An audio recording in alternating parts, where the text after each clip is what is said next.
రాష్ట్రంలో రేవంత్ రెడ్డి పాలన రాక్షస పాలనగా నడుస్తూ ఉంది. మరి ఈ ఆయన ఇచ్చినటువంటి హామీలు ఏవి కూడా నెరవేర్చకుండా ఇవాళ రాష్ట్రంలో ఉన్నటువంటి ప్రజలందరినీ, మరి రైతులందరినీ, అన్ని వర్గాల వాళ్ళని మభ్యపెట్టి మరి రాక్షస పాలన కొనసాగిస్తూ కేవలం ఆయన కుటుంబం బాగుపడే విధంగా ఆయన లబ్ధి పొందడానికి మాత్రమే పరిపాలన కొనసాగిస్తున్నాడు. ఆయన ఏ పథకాన్ని కూడా ఇంప్లిమెంట్ చేసే పరిస్థితి లేదు.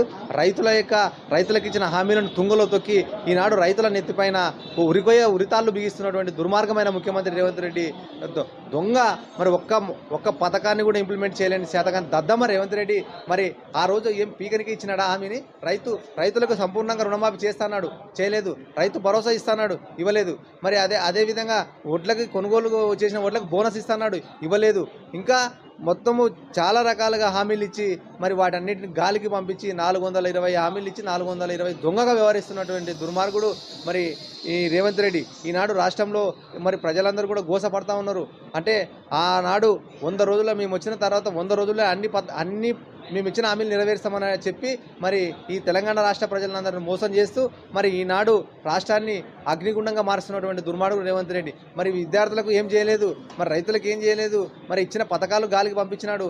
మరి ఇవాళ మొత్తం రైతులు కూడా ఆత్మహత్యలు చేసుకుంటూ ఉన్నారు. పెట్టుబడి ఇస్తలేడు, నీళ్ళు ఇస్తలేడు, కరెంట్ ఇస్తలేడు.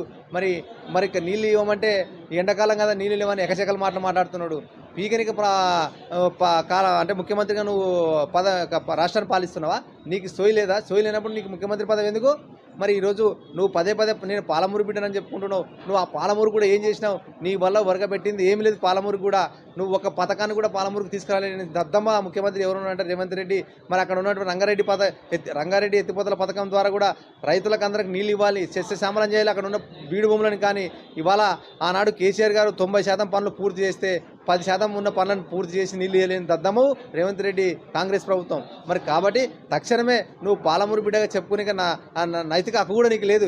ఎందుకంటే పాలమూరుకి ఏ ప్రాజెక్ట్ని ఇవ్వలేదు, ఏ పథకాన్ని కూడా నువ్వు ప్రకటించలేదు. మరి నేను పదే పాలమూరు బిడ్డను అంటున్నావు. మళ్ళీ ఇవాళ విద్యార్థులను చూస్తే విద్యార్థులకు కూడా నువ్వు ఎక్కడ కూడా ఏం చేయలేని పరిస్థితి, ఒక కొత్త పథకాన్ని కూడా ఇవ్వలేని పరిస్థితి.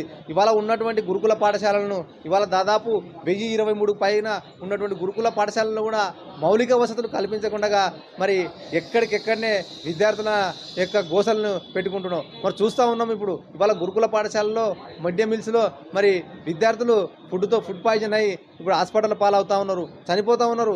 ఇప్పటికే దాదాపు 80కి పైగా విద్యార్థులు చనిపోయినారు ఫుడ్ పాయిజన్ వల్ల. నిన్ననే చూస్తే ఆదిలాబాద్లో ఇచ్చోడు దగ్గర ఒక బాలిక హాస్టల్లోనే ఊరేసుకొని అంటే ఆశ్రమ పాఠశాలలో అక్కడ ఆత్మహత్య చేసి చనిపోయింది. రాత్రి భోజనం పడుకుంటే చనిపోయింది. మరి ఇట్లా ఈ రకంగా ఉంది. కానీ ఒక్క కుటుంబాన్ని పరామర్శించవు.